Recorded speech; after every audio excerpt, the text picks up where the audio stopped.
Nah, di sini kita akan masuk kepada kata Yahudi. Lihat baik-baik. Begitu menyimpang, Musa merasakan, ya Allah, ini saya baru terima wahyu, kok umat saya jadi begini. Maka saking dalamnya penyesalan Musa kepada Allah, maka dipilih siapa yang masih bersih ini, yang nggak kontaminasi, yang tidak ikut-ikutan kepada ya, kreativitas bid'ahnya sendiri. Maka dipilih 70 orang. Nah, di halaman yang ke-169 paling bawah, ayat 155 ada. Baik. Dipilih 70 orang, lalu limiqatina, untuk datang kepada kami, kata Allah. Maksud datang itu dia menghadap untuk taubat. Dibimbing oleh Musa taubat kepada Allah. Di antara kalimat taubatnya diabadikan di Al-A'raf ayat 156 yang tadi, pindah ke halaman 170 ke atas. Inna hudna ilaika. Ya Allah, kami taubat lagi untuk kembali kepadamu. Jadi ketika salah, mendapatkan pedoman namanya hudan, pedoman itu diambil untuk kembali kepada Allah, itu bahasa Arabnya disebut dengan hudna. Ini yang ini hudna, mendapatkan hudan, petunjuk untuk balik lagi kembali kepada Allah. Hudna, orang-orang yang ini ikrarnya, hudna, kami kembali lagi ya Allah untuk menaatimu, maafkan kami, ampuni kami ya Allah, kami berjanji akan menaatimu, beriman kepadamu, dan seterusnya.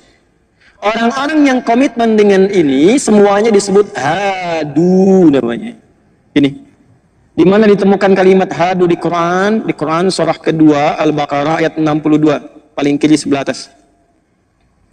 Innal ladzina amanu wal ladzina hadu wan nasara was sabiina man amana billahi wal yaumil akhir, dan seterusnya ayat. Hadu ditemukan. Sifat dari ini mewakili karakternya disebut dengan Yahud. Kalau diikutkan ke sini disebut dengan Yahudi. Jadi Yahudi itu kalau kita temukan itu bukan nama orang. Jelas? Juga kalau mengacu pada pendapat pertama, kita bisa konfirmasikan bukan menunjuk pada silsilah keturunan dari Yahuda, bukan. Tapi Yahudi itu memberikan kesan awalnya ditemukan kata ini pada perjalanan umatnya Nabi Musa alaihi salam, yang mereka kemudian menyimpang karena provokasi dan bid'ahnya Samiri itu tadi. Lantas kemudian dipilih oleh Nabi Musa alaihi salam orang-orang yang tidak terkontaminasi untuk tobat kepada Allah, meminta petunjuk untuk mendekat, komitmen pada wahyu, maka disebutlah dengan ikrar mereka, hudna, kami ya Allah balik lagi. Jelas. Sifat karakter itu supaya dibawa, diingat-ingat, jangan salah lagi kayak gitu, jangan salah lagi kayak gitu, maka disebut Yahud. Yang ikut itu disebut dengan Yahudi. Di asal Yahudi ini, asal Yahudi adalah orang yang ingin kembali pada jalan yang baik, pada jalan yang benar. Paham nggak sampai sini? Baik. Tapi apa yang terjadi?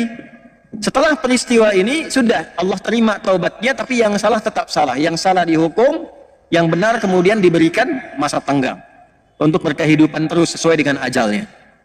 Jadi yang ini sudah selesai dihukum, ini jalan. Tapi ya itu tadi yang nggak hilang dalam karakternya, tetap dalam perjalanan pun sifat ngiyalnya masih ada. Dibimbing ya Musa bawa mereka, udah ya ilal ardil muqaddasah, ke tempat bumi yang suci, yaitu ada Masjidil Aqsanya di situ.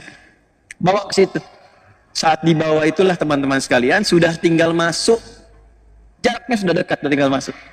Disampaikan bagaimana kita masuk, sementara di tempat itu sekarang sudah beraneka ragam sukunya, udah banyak yang kuat-kuat, bahkan ada suku hebat dipimpin oleh Jalut yang kita sebut dengan Goliat itu.